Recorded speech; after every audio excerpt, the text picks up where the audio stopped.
Hello class 10th students. Arithmetic progression के first exercise के second question को हम लोग आज की वीडियो में सॉल्व करेंगे। कह रहा है write first 4 terms of N the AP when the first term is A common difference is D are given as. A जो होता है फर्स्ट टर्म होता है, D जो होता है कॉमन डिफरेंस होता है। तो कह रहा है शुरू के 4 टर्म लिख के दिखाइए। आपने अरिथमेटिक प्रोग्रेशन में TN का फॉर्मूला पढ़ा होगा। किसका फॉर्मूला? TN का, टर्म्स का। TN का फॉर्मूला होता है A + n-1D। आपको निकालने कितने टर्म है?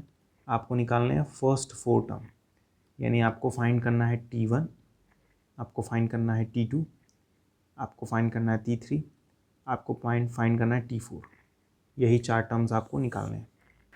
तो ये जो पहला अगर हम लोग सॉल्व करें, तो उसमें A का वैल्यू 10 गिवन है और D का वैल्यू 10 गिवन है। ठीक है, तो ये जो A होता है वही तो फर्स्ट टर्म होता है। तो फर्स्ट टर्म निकालने क्या होता है? वो तो सीधे सीधे 10 दिया है। T1 और A एक ही चीज़ें होती हैं। ठीक है, तो ये T1 की वैल्यू डायरेक्ट लिख सकते हैं 10। अब हमें T2 निकालना पड़ेगा ना। क्या निकालना पड़ेगा? T2 फाइंड करना पड़ेगा। देखिए Tn का फॉर्मूला क्या था? A + n-1D था ना। तो T2 क्या आ जाएगा? n की जगह 2, यानी यहाँ पे 2 आ जाएगा। A की वैल्यू 10 है तो यहाँ पे 10 प्लस n की जगह 2 यानी 2 - 1, और यहाँ पे D की वैल्यू क्या थी? 10 थी। ठीक है, जो वैल्यूज़ थी वही मैंने लिखा है और कुछ नहीं, कुछ भी एक्स्ट्रा नहीं। तो अगर 10 + 2 में से 1 घटाएंगे 1 आएगा, 1 × 10। इसको सॉल्व करेंगे तो 20 आ जाएगा। T2 की वैल्यू आ जाएगी 20। ठीक है, क्लियर है? इसको मिटाता हूँ, सॉरी T2 मिटा देता हूँ, T2 आ गया। T3 निकालेंगे। क्या निकालेंगे हम लोग? T3 निकालेंगे। देखिएगा बहुत ध्यान से, वेरी केयरफुली। T3 निकालना है, मतलब n की जगह हमें 3 रखना है। A की वैल्यू 10 थी, प्लस n की जगह हमें 3 रखना था, 3 - 1। D की वैल्यू क्या थी? 10 थी। तो ये जाएगा 10 + 2 × 10, क्योंकि 3 - 1 करने पे 2 ही ना आएगा। तो ये जाएगा 10 + 20 दैट इज़ 30। तो थर्ड टर्म क्या जाएगा? 30 हो जाएगा। ठीक है, क्लियर? तो बहुत ईजी है ना, बहुत ईजी है कि नहीं बताइए। अब फोर्थ टर्म निकाल लेंगे। फोर्थ टर्म सेम तरीका। n की वैल्यू क्या है? 4 है। A की वैल्यू 10 है, प्लस n की जगह 4 रखेंगे, 4 - 1। D की जगह 10 रखेंगे तो जाएगा 10 + 3 × 10 दैट इज़ 40 आ जाएगा, यानी फोर्थ टर्म आ जाएगा 40। तो फर्स्ट वाले केस में आपके चारों टर्म्स आ चुके हैं। ठीक है, उम्मीद करता हूँ आपको समझ में आए होंगे। कोई डाउट है तो पूछ लीजिएगा, ईजी है, टफ नहीं है। ठीक है, सेकेंड वाला करेंगे अब हम लोग। सेकेंड वाला क्या है? A की वैल्यू -2 है और D की वैल्यू 0 है। तो मैंने अभी आपको बताया कि ये जो A होता है वही फर्स्ट टर्म होता है, यानी T1 की वैल्यू क्या हो जाएगी? -2। तो यहाँ पे सीधे सीधे मैं -2 लिख रहा हूँ। और हमें पता है Tn जो होता है वो A + n-1D के इक्वल होता है। तो अगर मैं T2 निकालूँ तो यानी n की जगह 2 रखना पड़ेगा। A की वैल्यू 10 है, प्लस n की जगह 2 यानी 2 - 1 इंटू D की जगह 0। ठीक है, तो जगह 10 + 2 में से 1 घटाएंगे तो 1 आएगा, 1 × 0। ये सॉल्व करेंगे तो 10 ही आएगा। ठीक है, A की वैल्यू 10 नहीं थी, मैंने गलती से 10 लिख दिया। A की वैल्यू कुछ और थी, है ना। A की वैल्यू -2 थी, सॉरी गलती से हो गया। A की जगह -2 प्लस n की जगह 2 - 1 इंटू D की जगह 0। तो जाएगा -2 प्लस 2 में से 1 घटाएंगे तो 1 आएगा, 1 × 0। सॉल्व करेंगे तो -2 ही आएगा। 1 × 0 तो 0 हो जाएगा, बचेगा -2। T2 की वैल्यू भी क्या आ गई? -2 आ गई। इसको मिटाते हैं, अब T3 निकाल लेते हैं। क्या निकालेंगे हम लोग? T3 निकालेंगे। T3 मतलब n की जगह आपका 3 है, तो A की जगह तो -2 था, प्लस n की जगह 3 था तो 3 - 1, और D की जगह क्या था? 0 था। तो जगह -2 प्लस 3 में से 1 घटाएंगे तो 2 आएगा। 2 को 0 से मल्टीप्लाई करेंगे तो ये टर्म तो 0 हो जाएगा, बचेगा -2 ही, यानी T3 भी क्या आएगा? -2 आएगा। क्लियर है? ये सब इजी है यार, ये सब तो लगना चाहिए। T4 क्या होगा? n की जगह हमें 4 रखना है, A की जगह तो -2 है, प्लस n की जगह 4 यानी 4 - 1, और D की जगह क्या रखेंगे? 0 रखेंगे। तो जगह -2 प्लस 3 × 0 दैट इज़ -2। इस केस में भी आंसर क्या आया? -2 आएगा। ओके, ठीक है, तो ये चार के चारों आंसर हमारे क्या होंगे? -2 होंगे सेकंड वाले केस के लिए। उम्मीद करता हूँ आपको समझ में आएंगे। फटाफट नोट करिए, थर्ड पार्ट सॉल्व कराने जा रहा हूँ। अब देखिएगा थर्ड पार्ट क्या है। थर्ड पार्ट है A की वैल्यू 4 है और D की वैल्यू -3 है। तो अभी मैंने कुछ देर पहले बताया कि ये जो A होता है वही फर्स्ट टर्म होता है।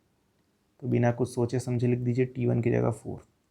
ठीक है, और हमें फिर T2 निकालना होगा। T2 मतलब n की जगह क्या आ गया है? 2 आ गया है। तो A की जगह तो 4 था, प्लस n की जगह क्या है? 2 है तो 2 माइनस 1, और डी की जगह क्या है -3 है, तो ब्रैकेट में लिखेंगे नहीं तो आंसर गलत आ जाएगा। 4 प्लस 2 में से 1 घटाएंगे तो 1 इंटू -3, तो ये जाएगा 4, 1 को -3 से मल्टीप्लाई करेंगे -3 आएगा, आंसर हो जाएगा 1। T2 की वैल्यू 1 आएगी। ठीक है, क्लियर। इसको मिटाते हैं, आगे बढ़ते हैं। ठीक है, देखिएगा बहुत ध्यान से। अब हमें T3 निकालना है। T3 मतलब n की जगह क्या हो चुका है, 3 हो चुका है, तो a की जगह तो 4 था प्लस n की जगह 3 यानी 3 माइनस 1, और d की जगह क्या था, -2 था। ठीक है, 2 बार ब्रैकेट लग गया, -3 था, सॉरी -3 था, तो जाएगा 4 प्लस 4, 3 में से 1 घटाएंगे 2 आएगा, 2 में -3 मल्टीप्लाई करेंगे तो जाएगा 4, 2 में -3 मल्टीप्लाई करेंगे -6 आएगा, सॉल्व करेंगे -2 आएगा, यानी T3 क्या जाएगा, -2। इसको मिटाते हैं। सिंपल कैलकुलेशन है, कुछ भी नहीं है इस क्वेश्चन में, simple calculation value putting problem. T4 देखिएगा, n की जगह 4 रखेंगे, a की जगह हो जाएगा 4 प्लस n की जगह हो जाएगा आपका 4 माइनस 1, डी की जगह हो जाएगा -3, तो जाएगा 4 प्लस 4 में से 1 घटाएंगे 3 आएगा, 3 को -3 से मल्टीप्लाई करेंगे, 4 3 को -3 से करेंगे -9 होगा, 4 में से 9 घटाएंगे -5 आएगा, यानी T4 हो जाएगा आपका -5। ठीक है, तो 4 हो गया, 1 हो गया, -2 हो गया, -5 हो गया, ये हमारे चारों आंसर हैं थर्ड वाले के लिए। फोर्थ वाला लगाएंगे अब हम लोग। फोर्थ वाला क्या है, फोर्थ वाला है a का वैल्यू -1 है और d का वैल्यू है 1/2। ठीक है, 1/2 मतलब क्या होता है, 1/2 मतलब 0.5 होता है ना, 1/2 मतलब क्या होता है, 0.5 होता है। ठीक है, तो T1 तो निकालने की जरूरत ही नहीं है ना, क्योंकि a की वैल्यू ही T1 होती है, तो ये जाएगा -1 सिंपल। T2 निकालेंगे, T2 मतलब n की जगह क्या आ चुका है, 2 आ चुका है। ठीक है, तो a की वैल्यू थी -1 प्लस n की जगह 2 रखना है तो 2 माइनस 1, डी की जगह 0.5 रखना है, तो जाएगा -1 प्लस 2 में से 1 घटाएंगे तो 1 मल्टीप्लाई बाय 0.5, तो ये जाएगा -1 प्लस 0.5 जिसकी वैल्यू आएगी -0.5। T2 आ गई -0.5। ठीक है, अब देखिए बहुत ज़्यादा बेसिक हो जाएगा कि मैं ये सिखाऊं कि इसको कैसे सॉल्व करना है। ठीक है, तो ये सब नहीं सिखाऊंगा कि ये ऐड सब्सट्रैक्ट कैसे करना है। अब देखिएगा T3, इस n की जगह 3 है, a की वैल्यू है -1 प्लस n की जगह है 3 माइनस 1 और d की जगह है 0.5। ठीक, तो जाएगा -1 प्लस 2 मल्टीप्लाई बाई 0.5, तो जाएगा -1 प्लस 2 को 0.5 से मल्टीप्लाई करेंगे 1 आएगा, जीरो जोड़ेंगे तो 0 आ जाएगा, T3 की वैल्यू आ जाएगी 0। ठीक है, क्लियर है।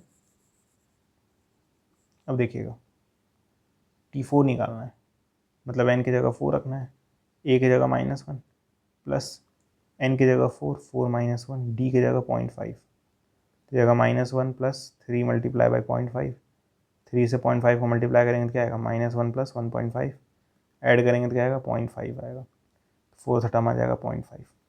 ठीक है, चौथा वाला भी सॉल्व हो गया, पाँचवा करेंगे, इसे नोट कर लीजिए पहले। फिफ्थ क्या है, a की वैल्यू है -1.25 और d की वैल्यू है -0.25। ठीक है, Tn, पहले T1 निकालना पड़ेगा, तो यही T1 होता है, ये जाएगा -1.25। ठीक है, T2 निकालेंगे, T2 मतलब n की जगह क्या हो जाएगा 2, a की जगह क्या रखेंगे -1.25 प्लस n की जगह क्या रखेंगे 2, 2 माइनस 1, d की जगह क्या रखेंगे -0.25। ठीक है, जाएगा -1.25 प्लस 2 में से 1 घटाएंगे 1 आएगा, 1 इंटू -0.25। ठीक है, ये जाएगा -1.25 और 1 से मल्टीप्लाई करेंगे -0.25 आएगा, ऐड करेंगे तो -1.5 आ जाएगा। T2 की वैल्यू हो गई -1.5। ठीक, अब देखिएगा T3 निकालेंगे, मतलब n की जगह 3 रखना है, तो a की जगह -1.25 प्लस 3 माइनस 1, डी की जगह हो जाएगा -0.25। ठीक है, तो -1.25 प्लस 3 माइनस 1 करने में क्या आएगा, 2 आएगा, 2 इंटू -0.25। ठीक, तो जाएगा -1.25 प्लस 2 को जब -0.25 से मल्टीप्लाई करेंगे तो क्या आएगा बताइए, -0.50 आएगा। ठीक है, कर लीजिएगा, और इसको सॉल्व करेंगे तो -1.75 आएगा, क्या जाएगा -1.75। ठीक है, अब लगाते हैं फोर्थ टर्म निकालते हैं। फोर्थ टर्म क्या जाएगा, n की जगह 4, a की जगह हो जाएगा -1.25 प्लस n की जगह क्या आ जाएगा 4 माइनस 1, डी की जगह क्या आ जाएगा -0.25। ठीक है, तो ये जाएगा -1.25 प्लस 4 में से 1 घटाएंगे तो 3 हो जाएगा, 3 मल्टीप्लाई बाय -0.25, ठीक, तो जाएगा -1.25, 3 से मल्टीप्लाई करेंगे तो 0.75 आएगा और ऐड करेंगे तो -2.00 हो जाएगा, तो जाएगा -2.00, चौथा टर्म भी आ गया। ठीक है, थोड़ा सा कैलकुलेशन इसमें लेंदी है, पॉइंट वॉइंट वाला कैलकुलेशन आप लोगों को दिक्कत तो करेगा ही, क्योंकि आप लोग सही से मैथ पढ़े नहीं हैं। ठीक है, जो सही से पढ़े हैं, जो ये सब कैलकुलेशन झेल ले जाएंगे, कुछ भी नहीं है एपी में, कुछ भी नहीं है, फॉर्मूले बस 2-3 है, पूरा चैप्टर लग जाएगा उसके ऊपर। उम्मीद करता हूँ आपको ये क्वेश्चन समझ में आया होगा। ठीक है, समझ में आया तो वीडियो को लाइक करिएगा। मैं आपको एक होमवर्क दे रहा हूँ। ठीक है, 5th पार्ट में आप सिक्स्थ पार्ट में, जिसका आंसर आपको कमेंट बॉक्स में बताना है।